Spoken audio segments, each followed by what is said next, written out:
Hello everyone and welcome to Lush and Salty Aquariums, where I just have to beseech you all, look at the size of these freaking fish. You know, I put most of the fish in here as juveniles in small groups. I don't think I bought one single full adult fish, and man, look what I have wrought. First of all, how about that Millennium Rainbow fish? Are you kidding me? That's stunning, unbelievable. And I got 3 of them. And these opaline gouramis, I mean, we're like 5 inches and change now. There's the 2 I got from Dan at Sydney's Angels out in the western suburbs of Chicago. 2 little juveniles from a spawn he had. Now they're as big as the biggest rainbow fish, if not bigger. I mean, those are massive Boesemani. Now I know these fish get even bigger, especially in even bigger aquariums.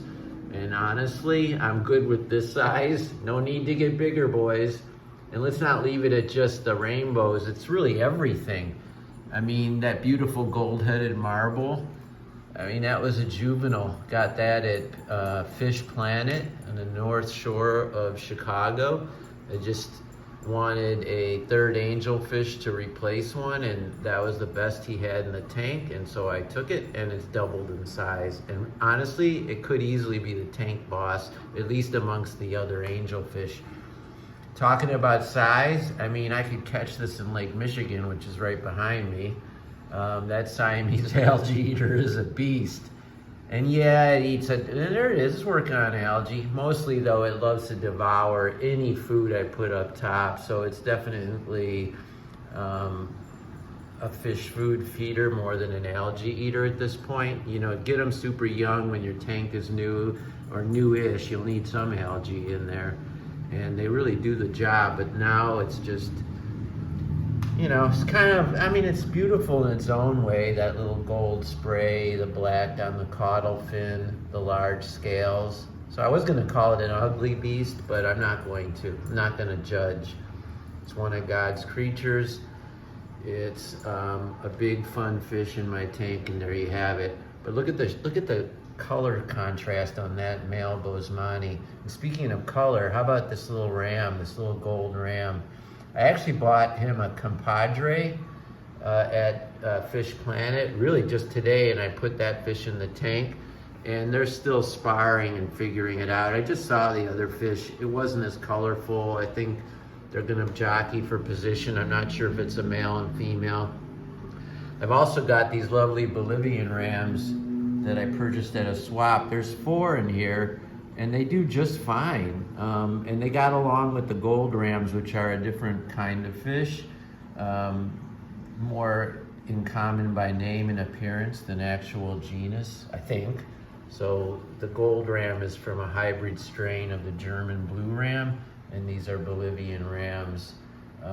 So there you have it. I have he's a solitary one, but no one picks on him. He just likes this area of the tank, and cichlids like angelfish will choose territories. And so this lovely gold angelfish is here. Believe me, when I put food up top, he's not nearly as shy and reclusive. Often I'll see an angelfish in each quadrant of the tank, like that one there, that one there, and then let's find, yep, and there's the pair right here, who I know want to spawn. I mean, do I have to play Barry White for these guys? Are you kidding me? Do it. That female is so full of eggs. Let me show you. Look at how plump she is.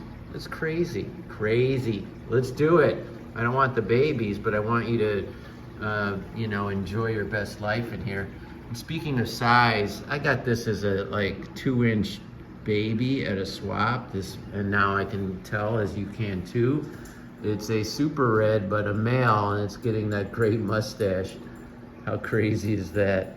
I mean, kids love this fish, and you can see why. It's like an alien. It's like a special effect.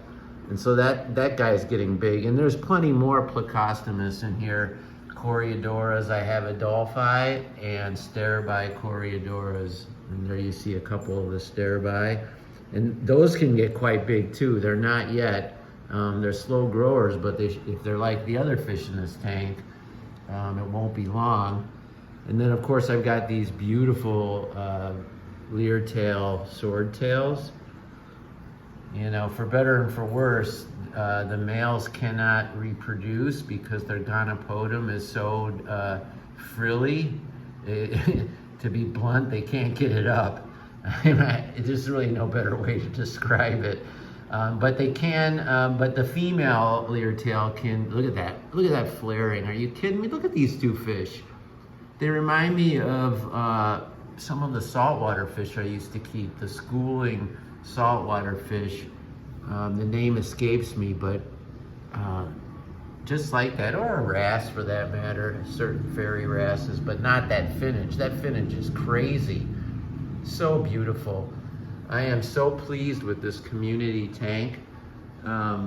It's robust, it's heavily stocked, but I take as good care of it as I can. I'm constantly making sure the sump is performing at peak capacity. And you know, oh my gosh, it's just such a pleasure to behold. I'm so proud of this creation. I don't mean to toot my own horn, but you know, what the hey, it's hard work getting to this point, as anyone in the hobby will tell you.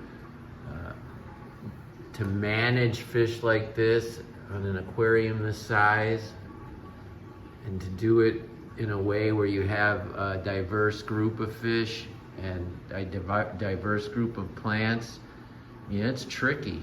It is tricky, and I had some shortcomings and pitfalls and lost some fish, had some bumps the first 4 to 6 months, but it's in that sweet spot now, a year and change, and now the trick is to make sure it doesn't get old and tired. You know, as the fish start to age out, I don't want the tank to age out. Forgot to mention these big fat Harlequin rasboras, and then of course the cardinal tetras in the back. Like Christmas ornaments, right? They're certainly not the feature fish. They could be. You could have 1,000 of one of those species in here and have an incredible school. But I'm too much of an eclecticist. I like different things, and my moods change, and if I see something in a fish store and I think I need it or want it, I'm going to try to find a place for it. And I bet most of you are that way too. It's easy to fantasize about a species only tank, but once you have it, you begin to think, would a catfish actually be violating that rule?